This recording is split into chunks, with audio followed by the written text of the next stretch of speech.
So I'm Rodger Foster. I'm the Chief Executive of Airlink in South Africa. Thank you very much for your time today, speaking to Breaking Travel News at the 78th IATA AGM. We can sense an optimism here amongst the delegates, and I think that has a lot to do with the future outlook that might be positive. Have you seen any new trends that are going into that direction amongst consumers? Coming out of the pandemic, the past 2 years, a lot of travel trends have changed. Can you share your insights on that? Well, I think firstly, it's a coming together. You talk about IATA and the upbeat, the optimism that is here. I think there is a little bit, but I think it's quite cautious. I think everybody is extremely concerned about the price of fuel at the moment, and I mean that follows from what's happening in the Russia-Ukraine conflict. Geopolitically, I think things are really a battle, and there's a deep concern here that the world is on the cusp of a recession, which would harm air travel again. And I think having just come out of the pandemic, the last thing in the world everybody needs is what's happening in Ukraine. And as I say, there's a cautious optimism that things may get better, but at the same time there's a deep concern that things could get a lot worse before they do get better. I mean, one of the speakers earlier on was talking about the price of oil at $200 a barrel, and heaven forbid that happens, because I think it'll decimate the entire global aviation sector. So we don't want that. But I think it's a useful event, and I think the cautious optimism is people really do want to be together to talk about global affairs and to see how we can make things better in the world. And Airlink has seemed to have expanded, added some new routes over the past 2 years. Are there any recent additions that you can share with us?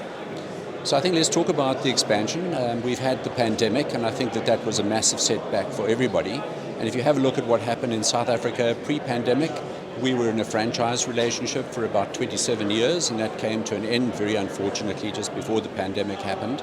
I think the pandemic gave us an opportunity to become independent, to establish ourselves in our own booking system, to re-establish our brand as an independent brand, and to reach out to the global travel trade and global airline partners. At the same time, it also gave us the opportunity to think about who we are and what we do.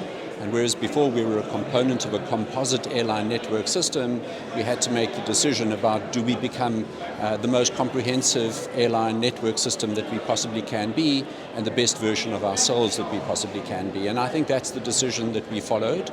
That's been our strategy. And now if you have a look at the Airlink network, we are comprehensively present in most of the markets that are relevant to most of the consumers that are the brand love for what happens behind Airlink. So we're in all the major markets: Johannesburg, Cape Town, Johannesburg, Durban, Johannesburg, Port Elizabeth. But more significantly, we are very present in the region. We have 3 services daily to places like Harare, Maputo, Lusaka, 4 times daily to Windhoek. And we go to all of the smaller destinations like the Walvis Bays and the Gaboronies, the Okavango Swamps, the Kasane, the Chobe River, the Bulawayo's, and all of the smaller destinations in Mozambique as well. The one market that we're not present in at the moment, where we were for almost 20 years, is Madagascar.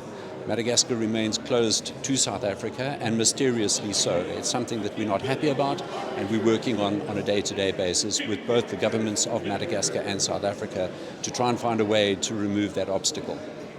Fantastic. Well, thank you so much for your time today. We appreciate it, and we wish you all the best for the rest of the event. Thank you so much, Rena.